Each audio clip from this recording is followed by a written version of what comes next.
कौन कहता है भगवान खाते नहीं, बेर शबरी के जैसे खिलाते नहीं, बेर शबरी के जैसे खिलाते नहीं। श्री रामचंद्राय नमः।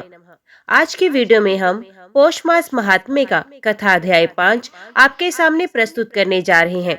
उम्मीद करती हूँ कथा का पूरा फल लेने के लिए आप कथा को शुरू से लेकर अंत तक जरूर श्रवण करेंगे। जय श्री राम।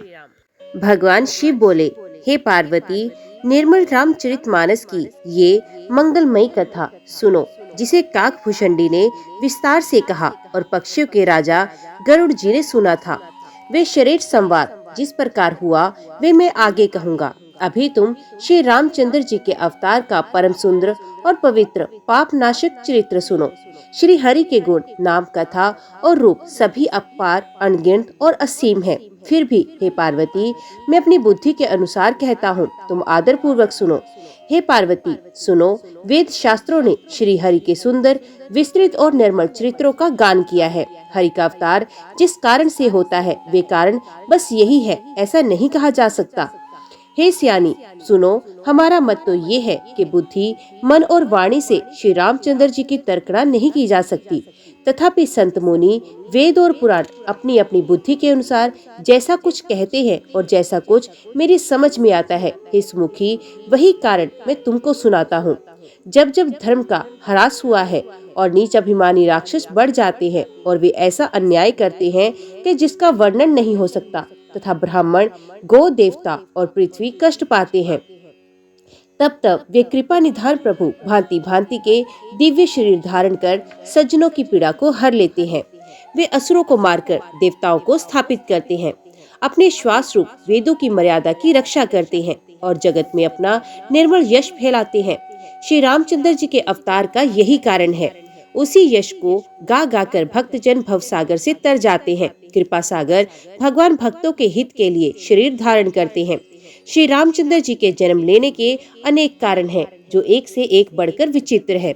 हे सुंदर बुद्धि वाली भवानी, मैं उनके एक जन्मों का विस्तार से वर्णन करता हूँ। तुम सावधान होकर सुनो।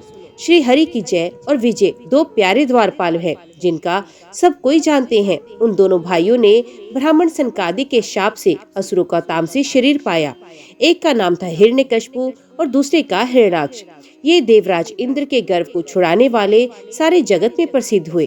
वे युद्ध में विजय पाने वाले विख्यात वीर थे। इनमें से एक हिरण्याक्ष को भगवान वराह का शरीर धारण करके मारा गया। फिर दूसरे हिरण्यकशिपु को नरसिंह रूप धारण करके वध किया गया और अपने भक्त प्रहलाद का सुंदर यश फैलाया। वे ही दोनों जाकर देवताओं को जीतने वाले तथा बड़े योद्धा रावण और कुंभकर्ण नामक बड़े बलवान और महावीर राक्षस हुए, जिन्हें सारा जगत जानता है। भगवान के द्वारा मारे जाने पर भी वे हिरण्याक्ष और हिरण्यकशिपु इसलिए मुक्त नहीं हुए कि ब्राह्मण के वचन का प्रमाण 3 जन्म के लिए था। अतः एक बार उनके कल्याण के लिए भक्त प्रेमी भगवान ने फिर अवतार लिया। वहाँ उस अवतार में कश्यप और अदिति उनके माता पिता हुए, जो दशरथ और कौशल्या के नाम से प्रसिद्ध हुए। एक कल्प में इस प्रकार अवतार लेकर उन्होंने संसार में पवित्र लीलाएं की। एक कल्प में सब देवताओं को जलंधर दैत्य से युद्ध में हार जाने के कारण दुखी देखकर शिवजी ने उसके साथ बड़ा घोर युद्ध किया। पर वे महाबली दैत्य मारे नहीं मरता था। उस दैत्यराज की स्त्री परम सती बड़ी ही पतिव्रता थी। उसी के प्रताप से त्रिपुरासुर जैसे अजय शत्रु का विनाश करने वाले शिवजी भी उस दैत्य को नहीं जीत सके। प्रभु ने छल से उस स्त्री का व्रत भंग कर देवताओं का काम किया। जब उस स्त्री ने ये भेद जाना, तब उसने क्रोध करके भगवान को शाप दिया। लीलाओं के भंडार कृपालु हरि ने उस स्त्री के शाप को प्रणाम किया, स्वीकार किया। वही जलंधर उस कल्प में रावण हुआ, जिसे श्री रामचंद्र जी ने युद्ध में मारकर परम पद दिया। एक जन्म का कारण ये था जिससे श्री रामचंद्र जी ने मनुष्य देह धारण किया। हे भरद्वाज मुनि, सुनो, प्रभु के प्रत्येक अवतार की कथा का कवियों ने नाना प्रकार से वर्णन किया है। एक बार नारद जी ने शाप दिया, अतः कल्प में उसके लिए अवतार हुआ। ये बात सुनकर पार्वती जी बड़ी चकित हुई और बोली कि नारद जी तो विष्णु भक्त और ज्ञानी है, मुनि ने भगवान को शाप किस कारण से दिया? लक्ष्मीपति भगवान ने उनका क्या अपराध किया था? हे शंकर जी, ये कथा मुझसे कहिए।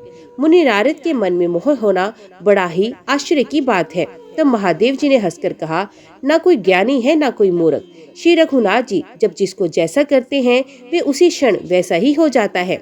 याज्ञवल्क्य जी कहते हैं, हे भरद्वाज, मैं श्री रामचंद्र जी के गुणों की कथा कहता हूँ, तुम आदर से सुनो।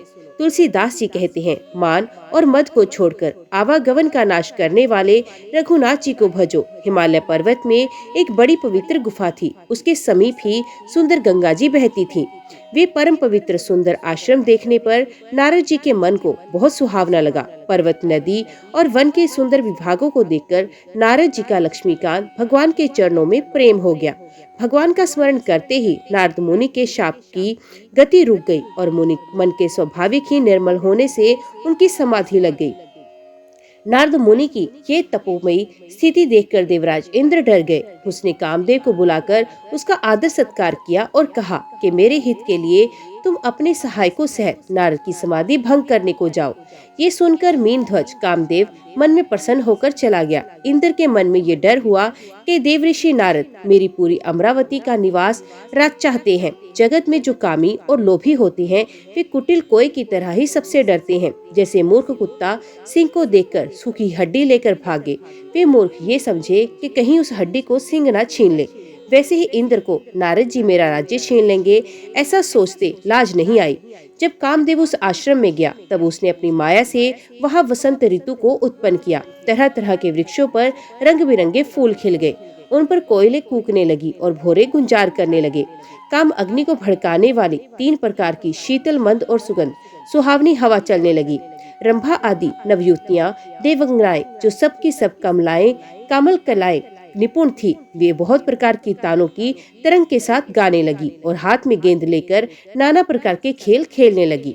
कामदेव अपने इन सहायकों को देखकर बहुत प्रसन्न हुआ और फिर उसने नाना प्रकार के माया जाल किए, परंतु कामदेव की कोई भी कला मुनि पर असर ना कर सकी। तब तो कामदेव अपने ही नाश के भय से डर गया। लक्ष्मीपति भगवान जिसके बड़े रक्षक हों, भला उसकी सीमा का कोई दबा सकता है। तब अपने सहायकों समेत कामदेव ने बहुत डरकर और वे मन में हार मानकर बहुत ही दीन वचन कहते हुए मुनि के चरणों को जा पकड़ा। नारद जी के मन में कुछ भी क्रोध नहीं आया। उन्होंने प्रिय वचन कहकर कामदेव का समाधान किया। तब मुनि के चरणों में सर नवाकर और उनकी आज्ञा पाकर कामदेव अपने सहायकों सहित लौट गया। देवराज इंद्र की सभा में जाकर उसने मुनि की सुशीलता और अपनी करतूत सब कही, जिसे सुनकर सबके मन में आश्चर्य हुआ और उन्होंने मुनि की बड़ाई करके श्री हरि को सर नवाया। तब नारद जी शिव जी के पास गए। उनके मन में इस बात का अहंकार हो गया कि हमने कामदेव को जीत लिया। उन्होंने कामदेव के चरित्र शिव जी को सुनाए और महादेव जी ने उनको अत्यंत प्रिय जानकर इस प्रकार शिक्षा दी, हे मुनि, मैं तुमसे बार बार विनती करता हूँ कि जिस तरह ये कथा तुमने मुझे सुनाई उस तरह भगवान श्री हरि को मत सुनाना। चर्चा भी भले चले तब भी इसको छुपा लेना। यद्यपि शिव जी ने ये हिताक्षी हित की शिक्षा दी, पर नारद जी को ये अच्छी नहीं लगी। हे भारद्वाज, अब कौतुक सुनो। हरि की इच्छा बड़ी बलवान है। श्री रामचंद्र जी जो करना चाहते हैं वही होता है, ऐसा कोई नहीं जो उसके विरुद्ध कर सके। श्री शिव जी के वचन नारद जी के मन को अच्छे नहीं लगे। तब वे वहाँ से ब्रह्मलोक को चले गए। एक बार ज्ञान विद्या में निपुण मुनिनाथ नारद जी हाथ में सुंदर वीणा लिए हरि गुण गाते हुए क्षीर सागर को गए, जहाँ वेदों के मस्तक स्वरूप लक्ष्मी निवास भगवान नारायण रहते हैं।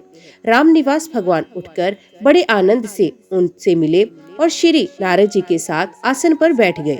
चराचर के स्वामी भगवान हंसकर बोले, हे मुनि, आज अपने बहुत दिनों बाद दया की है। यद्यपि श्री शिव जी ने उन्हें पहले से ही बरज रखा था, तो भी नारद जी ने कामदेव का सारा चरित्र भगवान को कह सुनाया। श्री रघुनाथ जी की माया बड़ी ही प्रबल है। जगत में ऐसा कौन सा जन्मा है जिसे वे मोहित न कर दे। भगवान रूखा मुंह करके कोमल वचन बोले, हे मुनिराज, आपका स्मरण करने से दूसरों के मोह काम मद और अभिमान मिट जाते हैं, फिर आपके लिए तो कहना ही क्या। हे मुनि सुनिए, मोह तो उसके मन में होता है जिसके हृदय में ज्ञान वैराग्य नहीं है। आप तो ब्रह्मचर्य व्रत में तत्पर और बड़े धीर बुद्धि हैं, भला कहीं आपको भी कामदेव सता सकता है। नारद जी के अभिमान के साथ कहा, भगवान, ये सब आपकी कृपा है, करुणा निधान। भगवान ने मन में विचार करके देखा कि इनके मन में गर्व की भारी वृक्ष का अंकुर पैदा हो गया है। मैं उसे तुरंत ही उखाड़ फेंकूंगा, क्योंकि सेवकों का हित करना हमारा प्रण है। मैं अवश्य ही वे उपाय करूंगा जिससे मुनि का कल्याण और मेरा खेल हो। तब नारद जी ने भगवान के चरणों में सर नवाकर चले गए। उनके हृदय में अभिमान और भी बढ़ गया। तब लक्ष्मीपति भगवान ने अपनी माया को प्रेरित किया। अब उसकी कठिन करनी सुनो। हरि माया ने रास्ते में 100 योजन का एक नगर रचा। उस नगर की भांति भांति की रचनाएं लक्ष्मी निवास भगवान विष्णु के नगर बैकुंठ से भी अधिक सुंदर थी। उस नगर में ऐसे सुंदर नर नारी बसते थे मानो बहुत से कामदेव उसकी स्त्री रति ही मनुष्य शरीर धारण करे हुए हो। उस नगर में शील निधि नामक एक राजा रहता था, जिसके बहुत से असंख्य घोड़े, हाथी और सेना के समूह टुकड़ियां थी। उसका वैभव और विलास 100 इंद्रों के समान था। वे रूप, तेज, बल और नीति का घर था। उसके विश्व मोहिनी नाम की एक रूपवती कन्या थी, जिसके रूप को देखकर लक्ष्मी जी भी मोहित हो जाती थी। वे सब गुणों की खान भगवान की माया ही थी। उसकी शोभा का वर्णन कैसे किया जा सकता है। वे राजकुमारी स्वयंवर करना चाहती थी। इससे वहाँ अनगिनत राजा आए हुए थे। खिलवाड़ी मुनि नारद जी उस नगर में गए और नगरवासियों में से उन्होंने सब हाल पूछा। सब समाचार सुनकर वे राजा के महल में आए। राजा ने पूजा करके मुनि को आसन पर बिठाया। फिर राजा ने राजकुमारी को लाकर नारद जी को दिखाया और पूछा कि हे नाथ, आप अपने हृदय में विचार कर इसके सब गुण दोष कहिए। उसके रूप को देखकर मुनि वैराग्य भूल गए और बड़ी देर तक उसकी ओर देखते ही रह गए। उसके लक्षण देखकर मुनि अपने आप को भी भूल गए और हृदय में हर्षित हुए, पर प्रकट रूप में उन लक्षणों को नहीं कहा। लक्षणों को सोचकर वे मन में कहने लगे कि जो इसे बिहाएगा वे अमर हो जाएगा और रणभूमि में कोई उसे जीत नहीं सकेगा। ये शील निधि की कन्या जिसको वरेगी, सब चर अचर जीव उसकी सेवा करेंगे। सब लक्षणों को विचार कर मुनि ने अपने हृदय में रख लिया और अपने राजा से कुछ अपनी ओर से बनाकर कह दिया। राजा से लड़की ने सुलक्षण कहकर नारद जी चले गए, पर उनके मन में ये चिंता थी कि मैं जाकर सोच विचार कर अब यही उपाय करूं जिससे ये कन्या मुझे ही वरे। इस समय जब तब से तो कुछ हो नहीं सकता। हे विधाता, मुझे ये कन्या किस तरह मिलेगी। इस समय तो बड़ी भारी शोभा और विशाल सुंदर रूप चाहिए, जिसे देखकर राजकुमारी मुझ पर रीझ जाए और ये जयमाला मेरे गले में डाल दे। एक काम करूं कि भगवान से सुंदरता मांगू, पर भाई उनके पास जाने में तो बहुत देर हो जाएगी, किंतु श्री हरि के समान मेरा हितु कोई भी नहीं कर सकता, इसलिए इस समय वे ही मेरे सहायक हों। उस समय नारद जी ने भगवान की बहुत प्रकार से विनती की। तब लीला में कृपालु प्रभु वहीं प्रकट हो गए। स्वामी को देखकर नारद जी के नेत्र शीतल हो गए और वे मन में बड़े ही हर्षित हुए कि अब तो काम बन ही जाएगा। नारद जी ने दीन होकर सब कथा कह सुनाई और प्रार्थना की कि कृपा कीजिए, कृपा करके मेरे सहायक बनिए। हे प्रभु, आप अपना रूप मुझको दीजिए और किसी प्रकार मैं उस राजकन्या को नहीं पा सकता। हे नाथ, जिस तरह मेरा हित हो आप वही शीघ्र कीजिए। मैं आपका दास हूँ। अपनी माया का विशाल बल देख दीन दयालु भगवान मन ही मन हंसकर बोले, हे नारद जी सुनो, जिस प्रकार आपका परम हित होगा हम वही करेंगे, दूसरा कुछ नहीं। हमारा वचन असत्य नहीं होता। हे योगी मुनि सुनिए, रोग से व्याकुल रोगी कुपुक्त मांगे तो वैद्य उसे नहीं देता। इसी प्रकार मैंने भी तुम्हारा हित करने की ठान ली है। ऐसा कहकर भगवान अंतर ध्यान हो गए। भगवान की माया के वशीभूत हुए मुनि ऐसे मूढ़ हो गए कि भगवान की स्पष्ट वाणी को भी नहीं समझ सके। ऋषिराज नारद जी तुरंत वहां गए जहाँ स्वयंवर की भूमि बनाई गई थी। राजा लोग खूब सज धज कर समाज सहित अपने अपने आसन पर बैठे हुए थे। मुनि नारद मन ही मन प्रसन्न हो रहे थे कि मेरा रूप बड़ा ही सुंदर है, मुझे छोड़कर कन्या भूल कर भी दूसरों को नहीं वरेगी। कृपा निधान भगवान ने मुनि के कल्याण के लिए उन्हें ऐसा कुरूप बना दिया जिसका वर्णन नहीं हो सकता, पर ये चित कोई भी नहीं जान सका। सबने उन्हें नारद ही जानकर प्रणाम किया। वहाँ 2 शिवजी के गण भी थे। वे सब भेद जानते थे और ब्राह्मण का वेश बनाकर सारी लीला देखते फिरते थे। वे भी बड़े मौजी थे। नारद जी अपने हृदय में रूप का बड़ा अभिमान लेकर जिस समाज में जाकर बैठे थे, ये शिवजी के दोनों गण भी वहीं बैठे थे। ब्राह्मण के वेश में होने के कारण उनकी इस चाल को कोई नहीं जान सका। वे नारद जी को सुना सुनाकर व्यंग भरे वचन कहते हैं। भगवान ने इनको अच्छी सुंदरता दी है, इनकी शोभा देखकर राजकुमारी रीझ ही जाएगी और हरि जानकर इन्हीं को वर करेगी। नारद मुनि को मोह हो रहा था, क्योंकि उनका मन दूसरे के साथ माया के वश में था। शिवजी के गण बहुत प्रसन्न होकर हंस रहे थे। यद्यपि मुनि उनकी अटपटी बातें सुन रहे थे, पर बुद्धि भ्रम में सनी हुई होने के कारण वे बातें उनकी समझ में नहीं आती थी। उनकी बातों को वे अपनी प्रशंसा समझ रहे थे। इस विशेष चरित्र को किसी ने नहीं जाना, केवल राजकन्या ने नारद जी का वह रहस्य रूप देख लिया। उनका बंदर का सा मुख और भयंकर शरीर देखते ही कन्या के हृदय में क्रोध उत्पन्न हो गया। तब राजकुमारी सखियों को साथ लेकर इस तरह चली मानो राजहंसनी चल रही हो। वे अपने कमल जैसे हाथों में जयमाला लिए सब राजाओं को देखती हुई घूमने लगी। जिसे और नारद जी रूप के गर्भ में फूले बैठे थे, उस ओर उसने भूलकर भी नहीं ताका। नारद मुनि बार बार उचकते और छटपटाते हैं। उनकी दशा देखकर शिव जी के गण मुस्कुराते हैं। कृपालु भगवान भी राजा का शरीर धारण कर वहां जा पहुँचे। राजकुमार ने हर्षित होकर उनके गले में जयमाला डाल दी। लक्ष्मी निवास भगवान दुल्हन को लेकर चले गए। सारी रास मंडली निराश हो गई।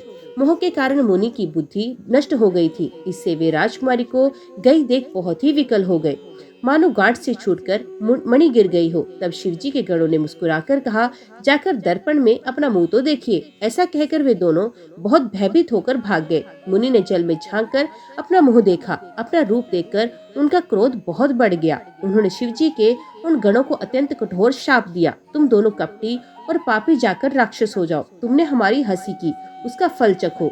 अब फिर किसी मुनि की हंसी नहीं करना। मुनि ने फिर जल में देखा तो उन्हें अपना असली रूप प्राप्त हो गया। तब भी उन्हें संतोष नहीं हुआ। उनके ओंठ फड़क रहे थे और मन में क्रोध भरा हुआ था। तुरंत ही वे भगवान कमलापति के पास गए। मन में सोचते जाते थे, जाकर या तो शाप दूंगा या प्राण दे दूंगा। उन्होंने जगत में मेरी हंसी कराई। दैत्यों के शत्रु भगवान हरि उन्हें बीच रास्ते में ही मिल गए। साथ में लक्ष्मी जी और वही राजकुमारी थी। देवताओं के स्वामी भगवान ने मीठी वाणी से कहा, हे मुनि, व्याकुल की तरह क्यों चले जा रहे हो। ये शब्द सुनते ही नारद को क्रोध आ गया। माया के वशीभूत होने के कारण मन में चेत नहीं रहा। मुनि ने कहा, तुम दूसरों की संपदा नहीं देख सकते, तुम्हारे ईर्ष्या और कपट बहुत है। समुद्र मथते समय तुमने शिवजी को बावला बना दिया और देवताओं को प्रेरित करके उन्हें विषपान कराया।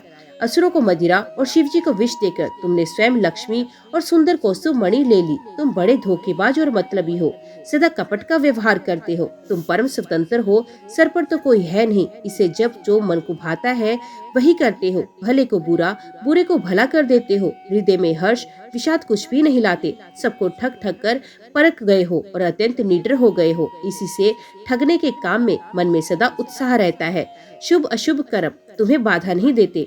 अब तक तुमको किसी ने ठीक नहीं किया था, अब की तुमने अच्छे घर बना दिया है। मेरे जैसे जबरदस्त आदमी से छेड़खानी की है, अपने किए का फल अवश्य पाओगे। जिस शरीर को धारण करके तुमने मुझे ठगा है, तुम भी वही शरीर धारण करो, यही मेरा शाप है। तुमने हमारा रूप बंदर का सा बना दिया, इससे बंदर ही तुम्हारी सहायता करेंगे। मैं जिस स्त्री को चाहता था उससे मेरा वियोग कराकर तुमने मेरा बड़ा अहित किया है। इससे तुम भी स्त्री के वियोग में दुखी होगी। शाप को सर पर चढ़ाकर हृदय में हर्षित होते हुए प्रभु ने नारद जी से बहुत विनती की और कृपा निधान भगवान ने अपनी माया की प्रबलता खींच ली। जब भगवान ने अपनी माया को हटाया तब वहां ना लक्ष्मी ही रही ना राजकुमारी ही। तब मुनि ने अत्यंत भयभीत होकर श्री हरि के चरण पकड़े और कहा, हे शरणागत के दुखों को हरने वाले, मेरी रक्षा कीजिए। हे कृपालु, मेरा शाप मिथ्या हो जाए।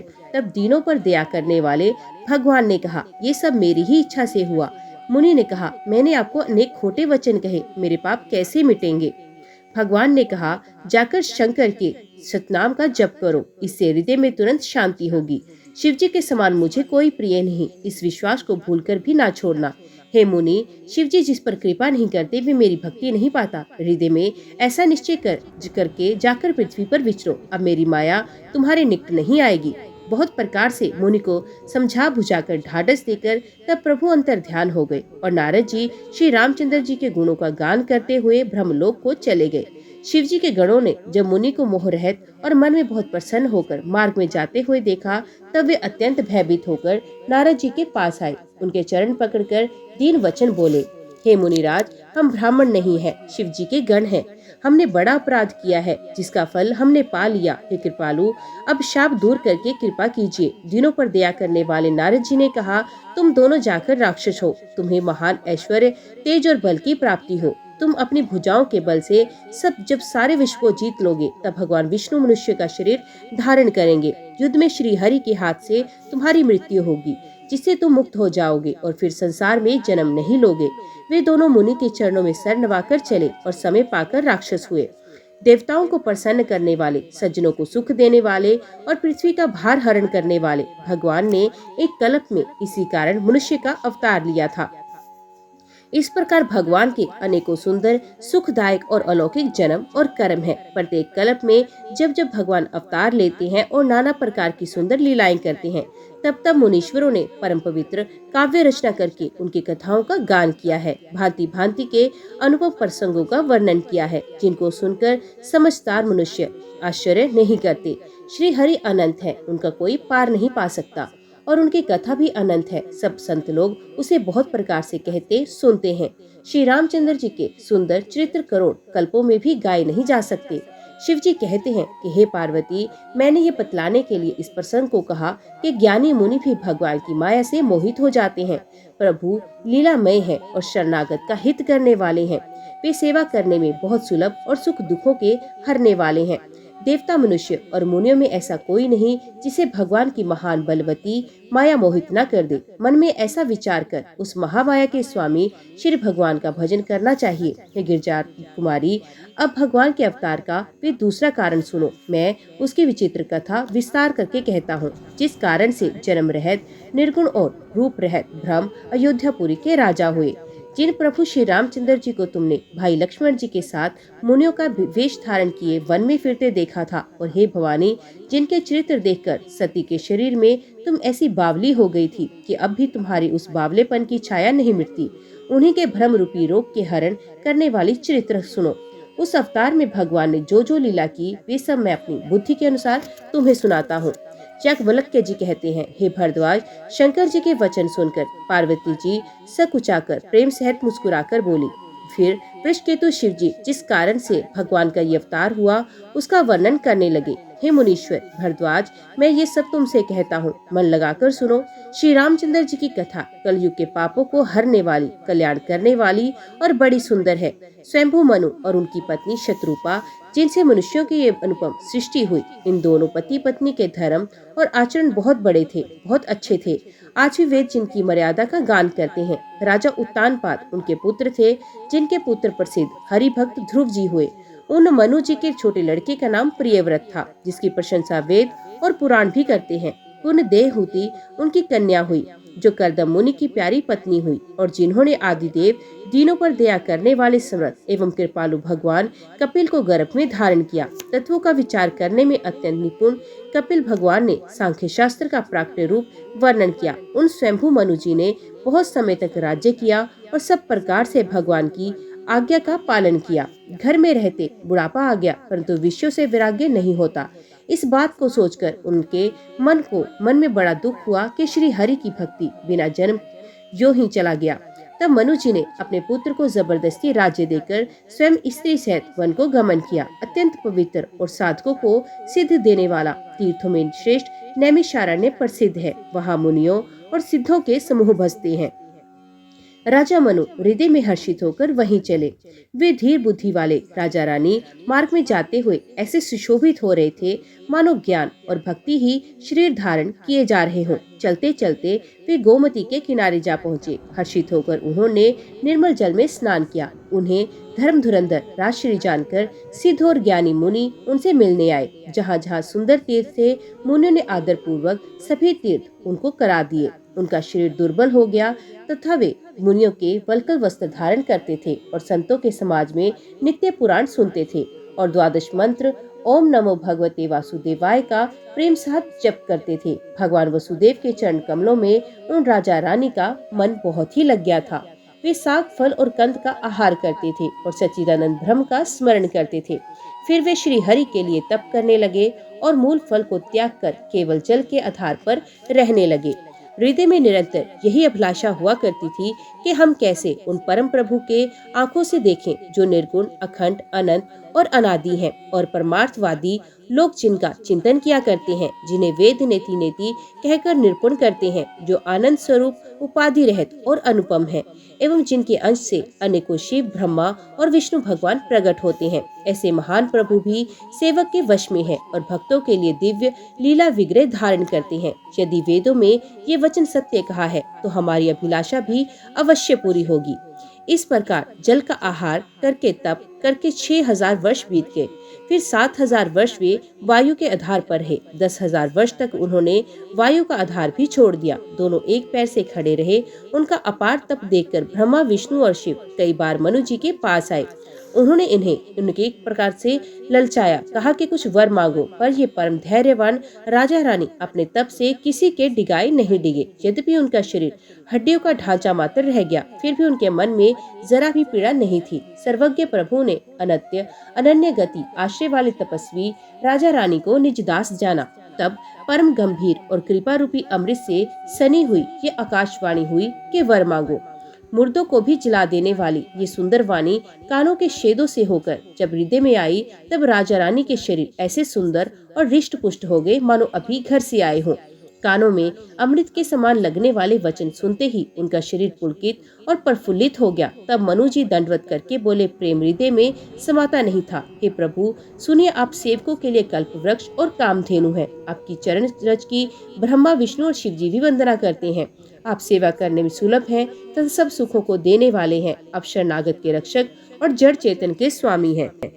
हे अनाथों का कल्याण करने वाले, यदि हम लोगों पर आपका स्नेह है तो प्रसन्न होकर ये वर दीजिए कि आपका जो स्वरूप शिव जी के मन में बसता है और जिसकी प्राप्ति के लिए मुनि लोग यत्न करते हैं, जो काकभूषणी के वन रूपी मानसरोवर में विहार करने वाला हंस है, सगुण और निर्गुण कहकर वेद जिसकी प्रशंसा करते हैं, इस शरणागत के दुख मिटाने वाले प्रभु, ऐसी कृपा कीजिए कि हम उसी रूप को नेत्र भर कर देखें। राजा रानी के कोमल विनय युक्त और प्रेम रस में पगे हुए वचन भगवान को बहुत ही प्रिय लगे। भक्त वसल, कृपा निधान, संपूर्ण विश्व के निवास स्थान या समस्त विश्व में व्यापक सर्वसमर्थ भगवान प्रकट हो गए। भगवान के नीले कमल, नीलमणि और नील मेघ के समान कोमल प्रकाश में और सर्ष श्यामवर्ण चिन्ह में शरीर की शोभा देखकर करोड़ों कामदेव भी लजा जाते हैं। उनका मुख शरद पूर्णिमा के चंद्रमा के समान छवि की सीमा स्वरूप था। गाल और ठोड़ी बहुत सुंदर थे। गला शंख के समान, लाल होंठ, दांत और नाक अत्यंत सुंदर थे। हंसी चंद्रमा की किरण वाली को निचाक दिखाने वाली थी। नेत्रों की छवि नए खिले हुए कमल के समान बड़ी सुंदर थी। मनोहर चितवन जी को बहुत प्यारी लगती थी। टेढ़ी बोहें कामदेव के धनुष की शोभा को हराने वाली थी। ललाट लट पर प्रकाश में तिलक था। कानों में मकराकृत मछली के आकार के कुंडल और सर पर मुकुट सुशोभित था। टेढ़े घुंघराले काले बाल ऐसे सघन थे मानो भोरों के झुंड हो। हृदय पर श्रीवत्स, सुंदर वनमाला, रतन जटित हार और मणियों के आभूषण सुशोभित थे। सिंह किसी गर्दन थी, सुंदर जनेऊ था। भुजाओं में जो गहने थे वे भी सुंदर थे। हाथी की सूंड के समान सुंदर भुजंड थे। कमर में तरकस और हाथ में बाण धनुष शोभा पा रहा था। स्वर्ण वर्ण का प्रकाश में पीताम्बर बिजली को लजाने वाला। पेट पर सुंदर 3 रेखाएं थी। नाभि ऐसी मनोहर थी मानो यमुना जी के भरों की छवि को छीने लेती हो, जिन्हें मुनियों के मन रूपी भोरे बसते हैं। भगवान के उन चरण कमलों का तो वर्णन ही नहीं किया जा सकता।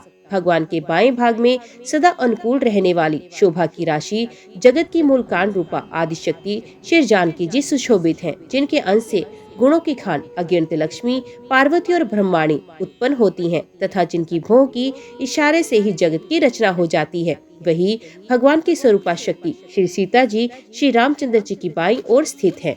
शोभा के समुद्र श्री हरि के रूप को देखकर मनुष्य रूपा नेत्रों के पट रोके हुए एकटक स्तब्ध हो गई। उस अनुपम रूप को वे आदर सहित देख रहे थे और देखते देखते अघाते ही न थे।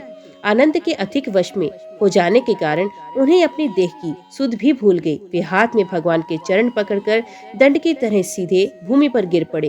कृपा की राशि प्रभु ने अपने कर कमलों से उनके मस्तकों को स्पर्श किया और उन्हें तुरंत ही उठा लिया। फिर कृपा निधान भगवान बोले, मुझे अत्यंत प्रसन्न जानकर और बड़ा भारी दानी मानकर जो मन को भाए वही वर मांगो। प्रभु के वचन सुनकर दोनों हाथ जोड़कर और धीरज धरकर राजा ने कोमल वाणी कही, हे नाथ, आपके चरण कमलों को देखकर अब हमारी तुम्हारी सारी मनोकामनाएं पूरी हो गई। फिर भी मन में एक बड़ी लालसा है, उसका पूरा होना सहज भी है और अत्यंत कठिन भी, इसी से उसे कहते नहीं बनता। हे स्वामी, आपके लिए तो उसका पूरा करना बहुत सहज है, पर मुझे अपनी दीनता के कारण वे अत्यंत कठिन मालूम होता है।